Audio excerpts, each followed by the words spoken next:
Hello everyone, my name is Bradley. I have a broad taste in music. The year might not be completely over, but I am completely over this year. So that is why today I bring you the top 50 albums of 2023.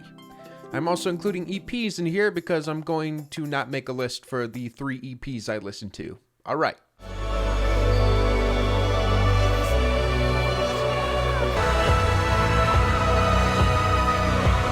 Sigur Rós with Ata. Probably pronounced that wrong. Decently spacey and textured return for the Icelandic band. Sounds pretty and is easy to get lost into. No education, nobody let us have no wisdom.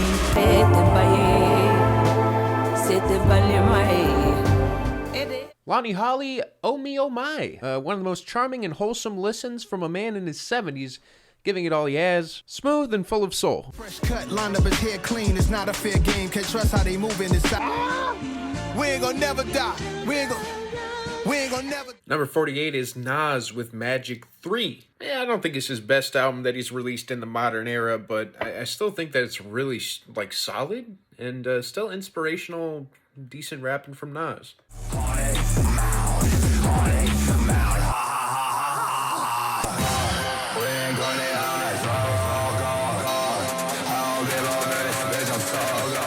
Cemetery Butcher House. This is actually more tame than Rainbow Bridge 3, which, if you haven't heard, Rainbow Bridge 3 probably means nothing.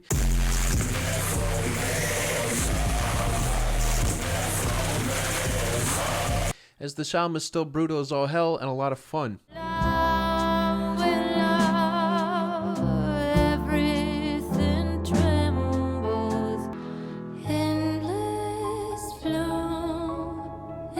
Number 46, Suzanne Sunfor with Blow Me. Blow Me?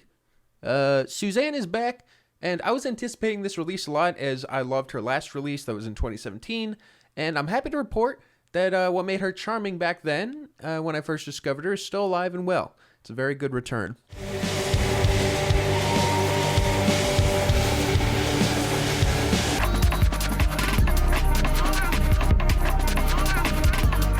Turquoise Death, Si Bueno. It's a surprisingly pretty and welcoming breakcore experience. I also love the artwork, as I feel like it really captures and echoes the music nicely on this one. Secret formula, I went and put flavor in.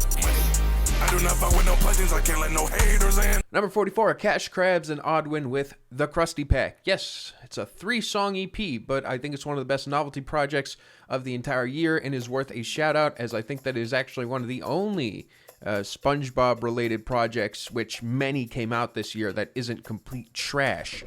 Overall, I feel like Oddwin did the best with it, giving it 110%, and I love to see that he got recognition for it, because I genuinely found a lot of these songs to be unironically enjoyable.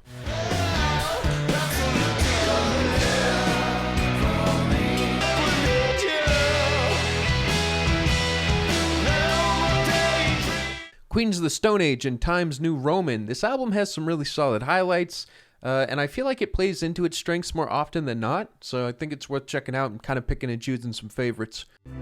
But it's me who's been making the bed. I'm so tired of being the girl that I am. I've been tired. Number 42, Olivia Rodrigo with Guts. Olivia makes a return with a more polished set of songs and continues to breathe refreshing air into a very horrifically dull current pop scene. It also works super well front to back, which is why it's here on the top albums.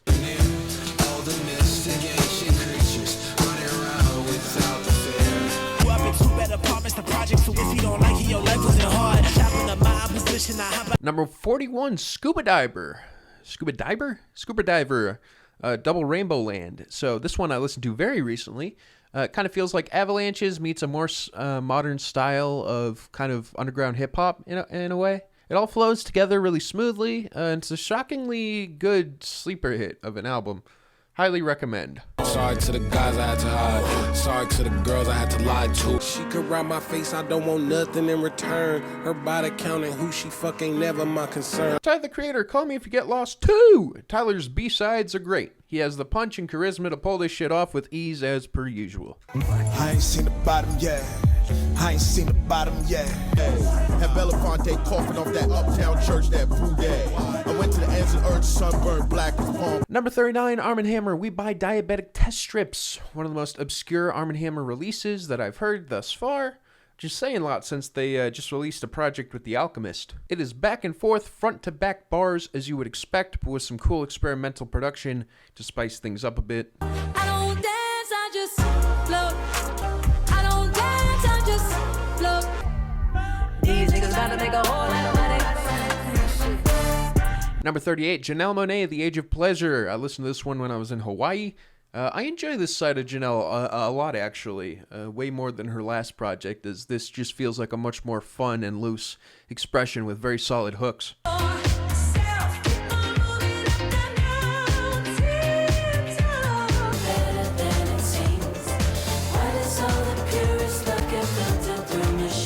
Number 37, Jessie Ware, That Feels Good. It's fast-paced, groovy, modern disco. And it's always down to have a good time as well, you know? If you know what I mean. You on that church pew. I'm on that Bauhaus, I'm on that Brutalist, I'm on that OG, you on that new to this. Years ago, a friend of mine made a tool from a stone and defended his tribe's technology. A$AP Rock with ITS. Well, it's a bit of a rocky road sometimes. I personally think it's some of A$AP's best material since The Impossible Kid. It comes through with some absolutely amazing highlights and remarkable wit. And a good sense of humor as well throughout this one. This is why I don't leave the house. You won't catch me out. Oh, why? School never did. Paramore, number 35. This is why. Saw Paramore live this year. They were fantastic.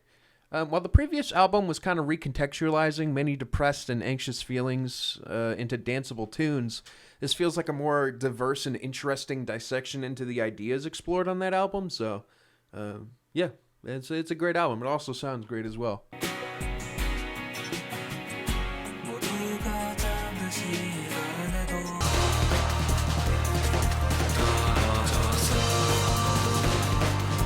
Number 34, Parannoul, After the Magic. I was not huge on the Parannoul debut that kind of blew up. I don't know when, but, you know, it blew up, and I don't know. It was very abrasively textured and kind of hard for me to understand. But I feel like After the Magic is honestly way more my speed. It's blissful and has the diversity I was hoping for from this artist from the very beginning, so can't be too upset. Tell me if I'm wrong in thinking this, but it's like every time we talk.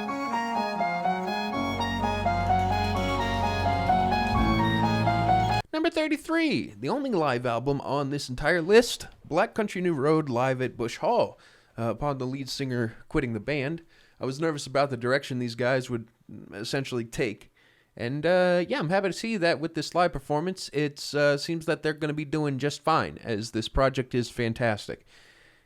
Front to back just sounds great. I mean, that's really the best I could describe it. If you like music that sounds good, bada bing, bada boom, new Black Country New Road.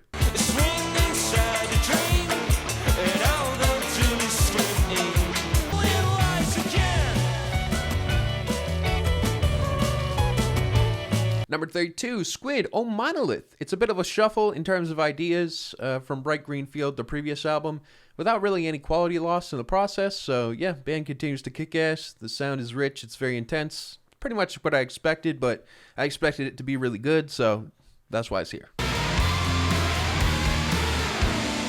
Unchanged pitch as the bridge. I do not feel my heart beat body. Wednesday, Rat Saw God, a sleeper singer-songwriter hit for me. This band has a ton of personality and spirit. It feels like it's very easy to get absorbed into, and the sound is also just very well executed.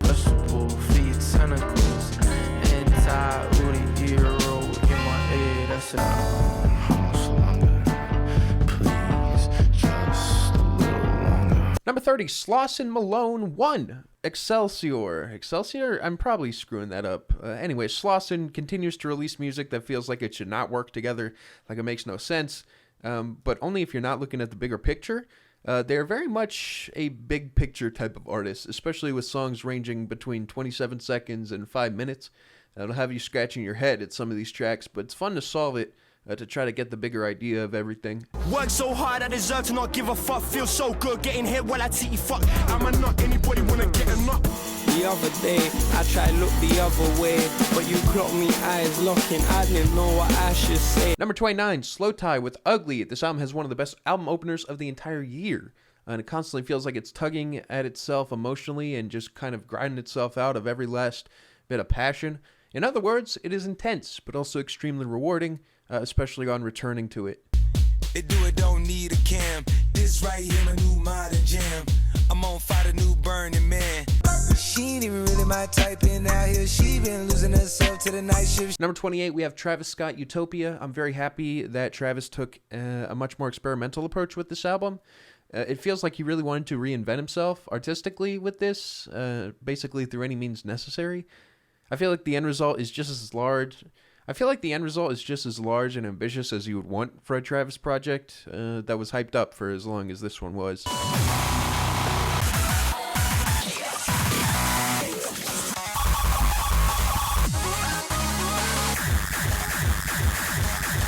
Cabario, Super Key Generator. This is an album that is labeled under speedcore, but I actually feel like, despite it being probably the most intense album on this entire list, that it's not too intense for me. I find it to be more just exciting when it does get to these very insane highs. Still, one of the fastest, noisiest, and brutal albums of the year, easily. These songs are amped up, they're insane, and yeah, don't sleep on this one, because it won't let you, even if you try to.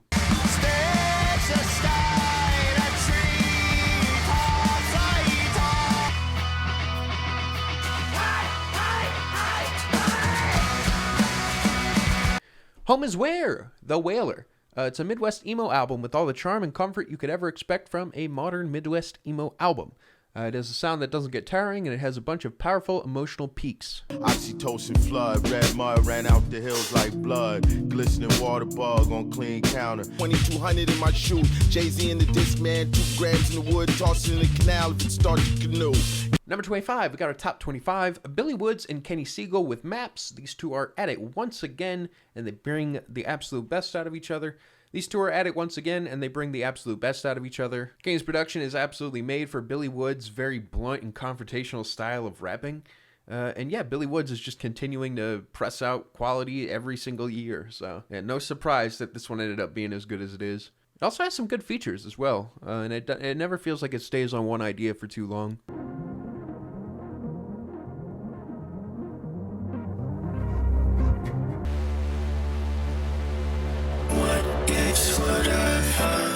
Number 24, we have 106 Point Never with Again. This one took a while to really understand what's going on, mostly because OPN is making disorienting and complicated music that sort of bridges the gap between electronics and cinematic experiences. Yeah, it's a strangely divisive listen, even for OPN, but I never feel like, I don't know, it just blends well in the end for me. It's one of those that just seems like, like you eat two foods that don't seem like they belong together enough times, and eventually they start to be like, oh, I think they were made for each other. This rap shit done saved my life and fucked it up at the same time. Got pain in my heart. Where you gonna go? Cameras on the corner, now they feel safe. Rumble Hut, have a field day. Damn name. Number 23, Danny Brown, Quarenta. Possibly Danny's most depressing album. 40 is basically Danny checking in and being like, man, shit is still pretty fucked up for me right now. The album is produced amazingly and has some amazing material on it. It's one that's harder to return to, though, personally, outward from like some of Danny's other material, but I still feel like it's very intimate and real. Yeah, I think it's a fantastic listen, though. I'm not sure how many times I'm going to be jumping at the gun to return to it.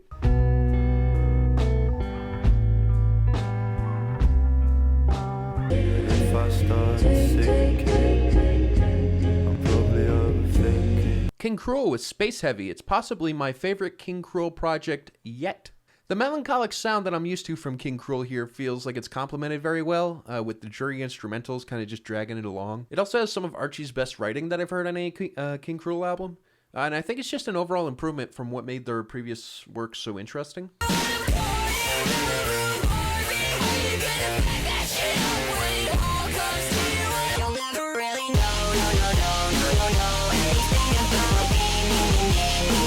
Number Number 21, 100 gecs with 10,000 gecs. 100 gecs definitely took their time with this one, and it was kind of scary for me because, I mean, I was a fan of their work. I loved 1,000 gecs, but I was getting kind of tired of hyperpop by the time this was released. However, needless to say, they made something that's so incredibly fun that it throws every single worry out the window as you just slam your head up and down, jamming to this like a motherfucker. It's an awesome release, and I can't wait for 100,000 gecs.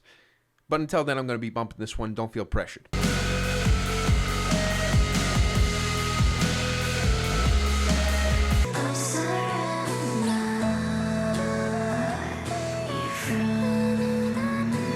Number 20, Yule, Soft Scars. It's one of the coolest and silkiest pop albums of the year. It's stayed on my rotation since it's released, and in my opinion, it does something more accessible on Soft Scars than the last project, with flying colors, as every track is just extremely fun and engaging.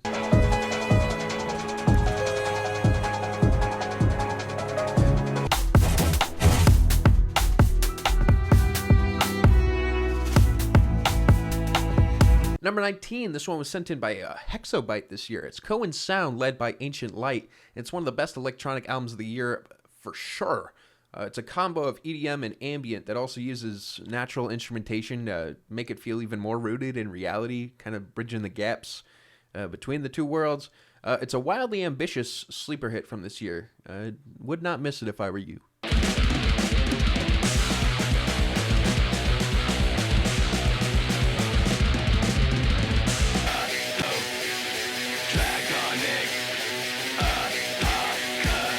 Number 18, King Gizzard and the Lizard Wizard with Dragonic Apocalypse. Big long ass title. Anyways, point being, King Gizzard, they're a band that knows how to pump out quality very quickly, and I don't understand how they continue to pump out stuff that's this good this quickly. But not everything always hits. However, you know, they're doing thrashy stuff. They're doing, you know, drawn out, almost stoner rock kind of stuff, stoner metal. That's definitely going to grab my ear. This one grabbed my ear initially, and I liked it, but I was also sent in the album on stream, and I got to read along with the lyrics, and I'll just tell you right now, this is music that will definitely get you shoved in a locker listening to it. However, it might actually be worth it, because it's a fantastic listen. The same joke once, but the second time louder. An ocean of intellectual people laughing.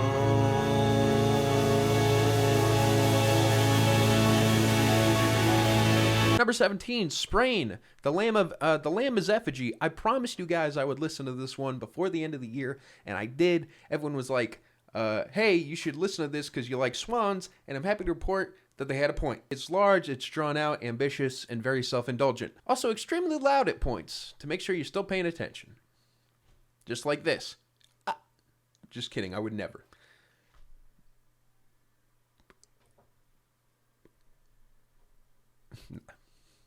Burning heart.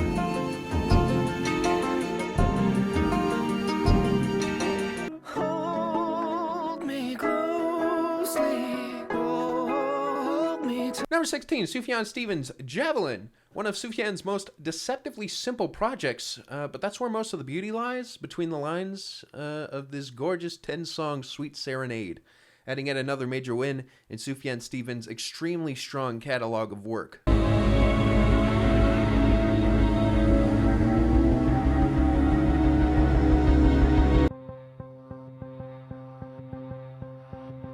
Number 15, Tim Hecker, No Highs. Tim Hecker was actually my most listened to artist of the entire year. So when this album was announced, I was in my big binging phase of the year for Tim Hecker's work. And I'm happy to announce that No Highs is a great addition to Hecker's wildly captivating and innovative library of ambient works. Not my favorite Hecker project, though. I'd highly recommend, a lot of Hecker stuff. I don't know, Radio Amore. What's the one? Harmony and Ultraviolet was my most listened to, so, you know, highly recommend that. Why am I recommending a different album instead? Oh, whatever. Anyways, No Highs, very good. Baby, you're out on a run now. If it's up to me, hey, loneliness. Number 14, Kalela Raven, super underrated album for this year. Kalela crafts a contemporary R&B experience where you can easily get lost into it for the entire hour length, and it feels like something has washed over you. And then you can basically replay it over and over and over again for that experience. And that's what I did with this project for quite a while in the beginning of the year. I've gotten a lot of bliss from this album, and I hope more people get to experience it as well, because I think it's kind of an underrated one of the year. And the silence is filled with remarkable sound.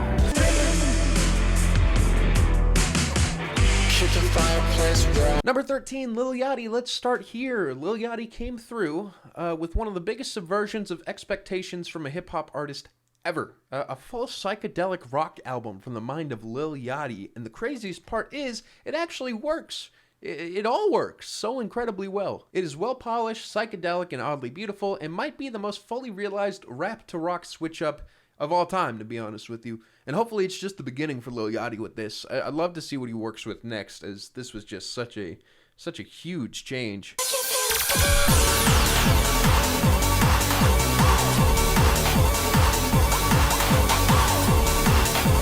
Number 12, Leroy with Grave Robbing. Leroy may be done with the Daria Core stuff that I was in love with, but that doesn't mean that this artist is done making fun, off-the-wall bangers with insane samples and eclectic ideas out the ass.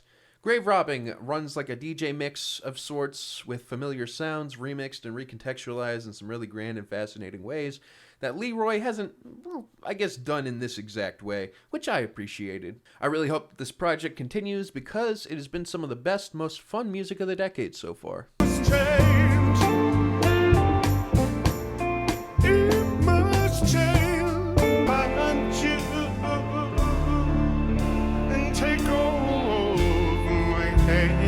Anoni and the Johnsons, My Back Was a Bridge for You to Cross. Number 11. I am not super familiar with this artist, so I'm not going to give you a whole spiel. But I did listen to this after listening to a bunch of garbage, and I gotta say, this was certainly a palate cleanser. The songwriting is incredible, and the sound of this album is just super rich and soulful. It kind of just feels like universally, objectively good music. It's like an experienced hand navigating a blank canvas and crafting pure beauty with every stroke. It's an absolute treat of an album. All right, top 10. These are the big dogs of the year.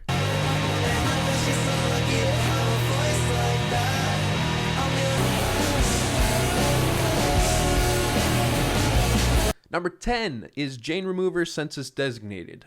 Jane makes a complete switch from electronic experimental music to shoegaze and rock, and it still has Jane's strongest element as an artist woven into the fabric of it. The texture is gorgeous throughout this from beginning to end. It feels like Jane is doing her best to paint vivid paintings throughout these songs with fuzzy landscapes creating the colors. I found this to be a very blissful change of pace for Jane, and I cannot wait to see what happens next. Time's running out in it. It even may fly. There I was with my butterfly net. It's just smoke floating over the volcano. Number 9, Caroline Polachek with Desire. Oh, oh, oh, oh, I wanna turn into you. It's probably totally off key. I still have gripes with this album, despite it being number 9. Actually, I have some major gripes with this album. Like, the opening song is just absolutely a force of frustration for me. But it keeps me listening to it, oddly enough. It's like the whole idea of this first track is like creating an island of whatever, your own mind, and the monotone flow of it is terrible and totally works against what makes Caroline such a great artist to begin with. And then like the lyrics are terrible on it, but then it goes into literally the best hook of the entire album, which ties into the title of this project as well. And for that reason, it's burned into my brain. And I don't know, man, even though that song, you know, it frustrates me to think about. Without it, I don't think I'd think about this album as much as I do. But that's not to say the rest of it isn't great, because it's absolutely stellar. I can't get enough of this thing, and I don't really get it either. Maybe it's just that Caroline has just like such a blessed voice, and these songs have some of the best melodies and hooks of the entire year over and over again. But yeah, this one definitely, I feel like from the beginning of when I heard it to now is just very much creeped up on me.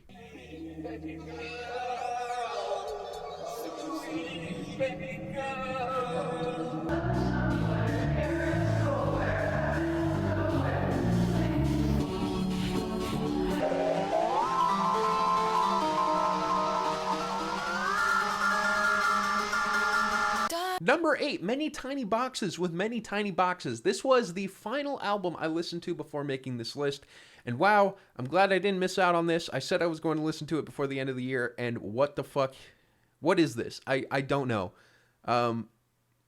What the fuck? So I've heard many amateur artists basically try to create unsure expressions of their own depressions and anxieties and like panic and feeling of doubt, but it always just ends up being so not there artistically. Yeah, I've never heard anyone go this hard with it and create such an interesting listen. I'm very much in awe with how disgustingly raw this entire album feels. It's like somebody bleeding every moment of like pain and anguish into the music. And it's often so awkward that you can't look away at points too. Like somebody just like in a corner self-pitying to the max. And it's actually like the fact that somebody recorded this and put it out and stylized it as heavily as this is actually kind of mind-blowing. But it manages to balance this punishing sound with some really well thought out rhythms as well, to just push the pin in further. Genuinely an amazing project that blew my mind and is possibly the most polarizing album on this entire list. I can imagine a lot of you guys will check this out and completely hate the hell out of this project. It's not an easy listen. It does feel extremely amateurish, but I also feel like there is very few people I've ever heard attempt to do it this well and this engagingly, and I do believe I will be returning to this project quite a bit. Life will catch you, life will catch you, spirit can catch you, yeah. I've been lifted by her love. Number 7, we got Sampha with Lahai. I don't really have a ton to say about this one. My first impression with Sampha was, wow, this is garbage. You actually like this? It was so slow and I didn't get it at all. However, after hearing a lot of his features and appreciating the distinctions in his voice, I returned to his debut album and found a lot about it that I actually enjoyed. Okay, so I listened to the album again and I was like, I'm ready for the new album. All right, because I only started checking out his old stuff when the new one dropped. And oh my god, yeah, I was definitely ready for the new album. Wow. This thing is absolutely gorgeous. Like, I genuinely don't know how it's this beautiful because it just effortlessly pulls everything off. Like, the singing is blissful and it's matched beautifully with blissful instrumentation. And it feels like it's, they put the most effort into making something sound as smooth and as effortless as possible. So, to sum it up, it's basically Cloud 9 for your ears.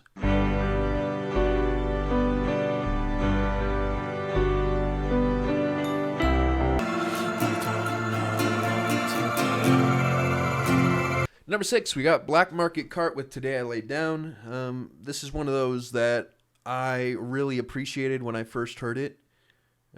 Somebody sent this project in on stream, and my response to that was basically, I loved it and I couldn't wait to see what they did in the future. And only after a few months of this project being released, the artist ended up...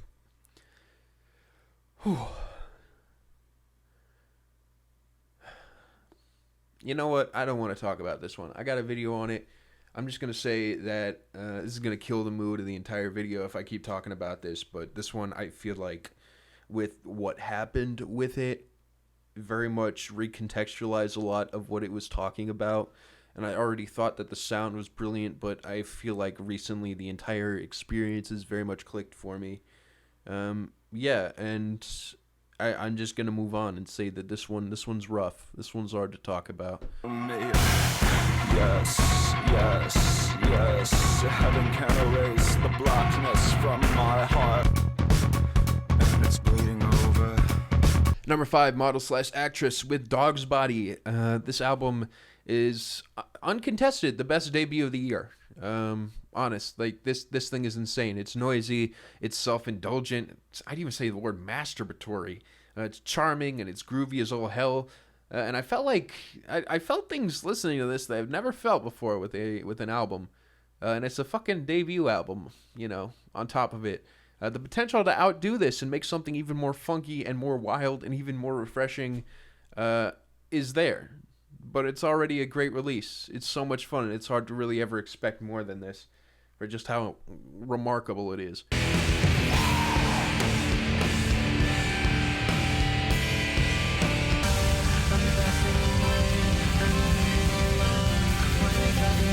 Number 4, we got Liturgy 93696.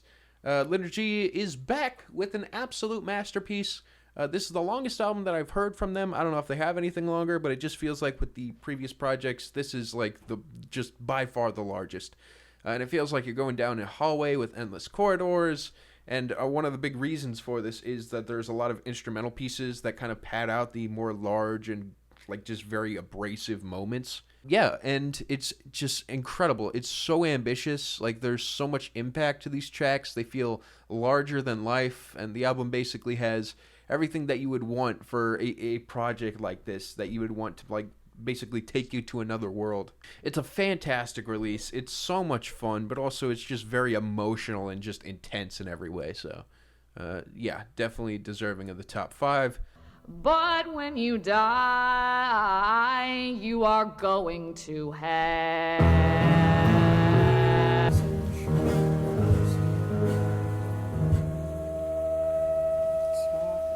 Number 3, Reverend Kristen Michael Hayter. Hayter? Saved. Possibly my favorite project from Kristen Hayter. It's a lot more stripped back than what I'm used to from her, but it makes it up with some of the most damning shit you could ever imagine. It's like chants and hymns that make you feel like you're listening to a piece of lost media that was like randomly thrown into a river that you just pick up and you put into a cassette player. Yeah, the songs are simple in that way, but they sting so hard. It just captures this like feeling so well. It's not an easy listen at all, and some people might not understand what makes it so pungent. But for me, it's kind of like the mystery of this album is something I feel like I'll get enjoyment out of for a very, very long time. Uncut with that top side, my brain fried. Don't do drugs, had 2 plugs, 1 just died. I'm up late. Welcome to stuff in place. They send that shit to my face, cause they know take shots like. Number 2. JPEG Mafia, Danny Brown, Scaring the Hose. Scaring the Hose is the album I was the most excited for from this year, and even just seeing these two tease a song on stage before this album was even rumored to exist, I knew that this was going to be some next level legendary shit, and I'm happy to say that it actually was nothing like I could have ever expected. It is so weird, it is so off the wall, it is absurd beyond words, but it also just slaps incredibly hard. It feels like JPEG was at a creative peak working with Danny, and neither of them sacrificed any style to just make the nuttiest project possible, and I'm very happy with how this turned out. Number 1, Album of the Year. It's my Album of the Year.